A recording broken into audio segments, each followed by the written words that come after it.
Hello, everybody. This is Edgar, in case you don't know.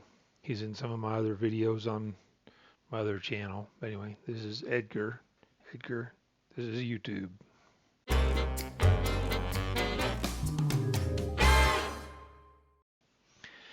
Hey, I'm going to do a quick overview on these Xinlehong cars. I got the 9137 and the Q902, and I'll give you some more information on the next video. A couple of things I left out on this one.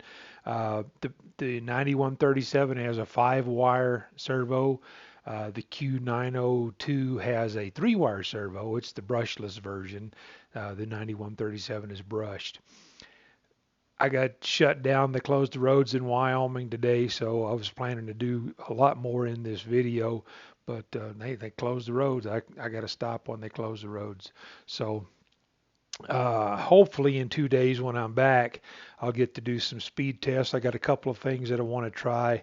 I ordered another LiPo just now. I'm going to run the brushed version on its factory battery, which is a 14500 lithium ion battery. Then I'm going to cut the connector, because I'm not going to use that battery for anything. I'm going to cut that connector off, and I'm going to put a Dean's on it, and I just ordered a new LiPo for it. Now, it's a 450 milliamp battery that's on it, and the LiPo is going to be 1,000 milliamps. So I want to see what the runtime is. And I won't make you guys endure everything for the run video, but I will run the battery out on the 14500, and then I'll run the battery out on the LiPo, and we'll see what the difference in runtime is. And that may get pushed back to the weekend to have enough time to do that. But I'll get a speed test with the lithium ion. I'll get a speed test with the LiPo.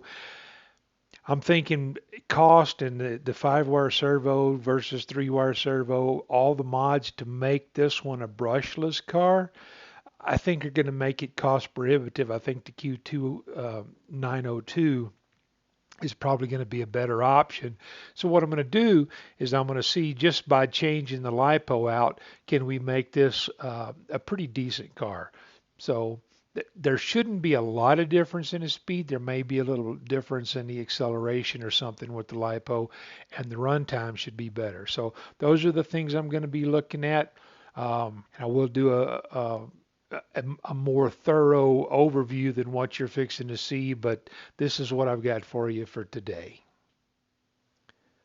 Okay, we've got the Xinlehong 9137 and the Q902, and we're going to see what the differences are between these two cars today. Let's see what we got. So there are a few differences in the radios. You get a little more adjustment on the Q902. This looks like you've got a steering trim and a throttle trim. This one has steering trim, throttle trim, and it has a forward and reverse, a low and high on the speed control. We'll have to test that out and see what the difference is between low and high. Strangely enough, the Q902 did not have an owner's manual in with it. I'm sure that's just an omission, but it in fact did not have an owner's manual.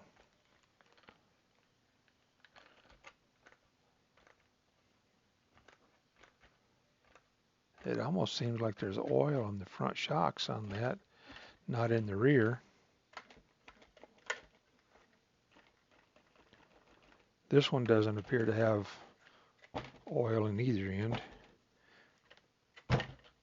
This one does. It actually does appear to have oil in the front shocks. See what we've got in the manual. And this does not cover the Q902. It's the 930, 915, 37, 36, and 38, unless it's further back in the manual. See if I can see what size the motor is.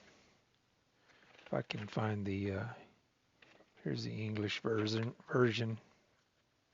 Okay, the motor is a 390. I thought it was a 380 or 390. Wasn't sure. It is a 390. Let's pop the hoods on these. That does not have a Dean's connector on it. Let's see if this one does. I'm guessing that this one does.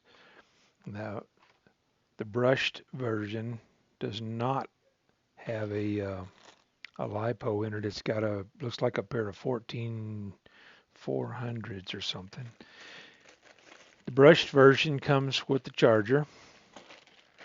The brushless version comes with, looks like the same charger, and it comes with a T-wrench, lug wrench. This one did not, the brushed version did not come with a lug wrench. They are indeed both the same, 5-volt, 2-amp. And there was another thing in there. There's actually a spare set of body clips in both of them.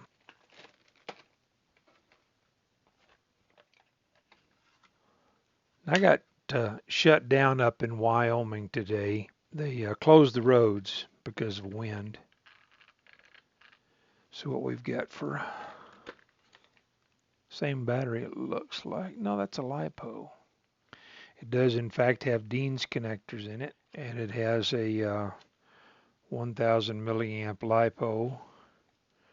This one has a 14500, 500 milliamp, 14500. So that's just a pair of 14500s. The motor in this one is the 390. Has a 5-wire servo. I don't know if oil can be added to these shocks. The shocks are relatively easy to replace on all of these. This appears to have LEDs up on the top, and the on and off switch is over on the side over here.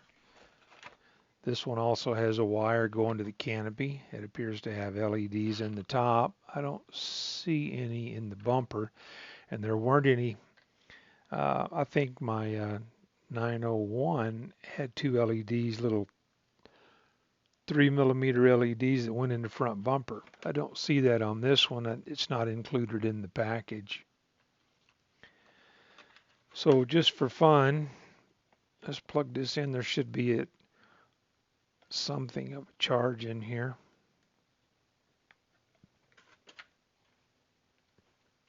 Yeah.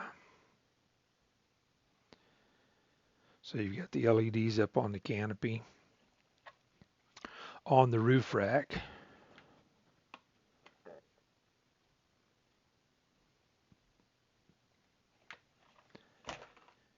And this one has a switch on top of the ESC instead of sticking out the side. Apparently they use the same chassis because this has a dummy plug. Well, the dummy plug's just not knocked out on this one.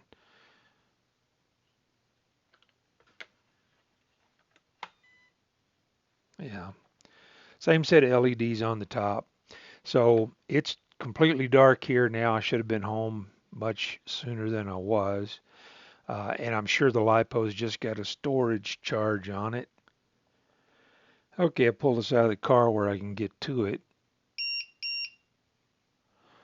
Okay, it says it's 2S, 7.6 volts, 3.8, and 3.85. Okay. Let me check the LiPo on this one. Comes up as a 2S. 3.93, 3.94. So that's a little hot. That's not a storage charge. So they shipped that a little bit hot. And I did not get an owner's manual with this for some reason. I'm thinking that looks like a 2845, but without a manual, I don't know absolutely for sure. Yeah, let's see if we can figure this out.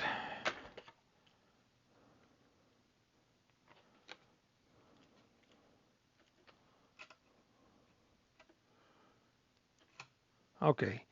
Yep, that's 2845. So it should run pretty good. That's what the Q901 has, and it does a really good job. So I'm gonna have to apologize because it's completely dark here, and there's nothing I can do. I do have a day job. They closed the roads in Wyoming, so I'm just now getting home for the day. So if anybody wants to keep up with this, think about subscribing if you got a little value out of this, or you're interested in this project.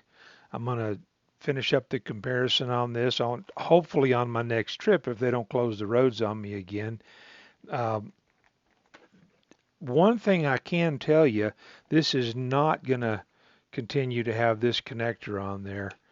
And I don't know if I can get a pair of 18650s in there or not. Let's see.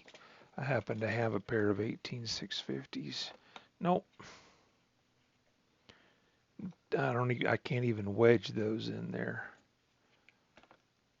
So what I'll have to do, I will get another LiPo like this and try it on here. I'll put a set of Dean's connectors on here, T connector. Some people prefer to call it that. And we'll try it everything else stock with the LiPo in there and see what it does, because I'm just not overly fond of this battery configuration anyway. So if you like this, think about subscribing on my next trip if uh, they don't close the roads on me again in Wyoming. We'll get a GPS speed test on both of these cars, and I'm going to originally do it with the stock battery on this. I'll charge both batteries up. If you're interested in this kind of stuff, subscribe, hit the bell, and we'll revisit this in a day or two.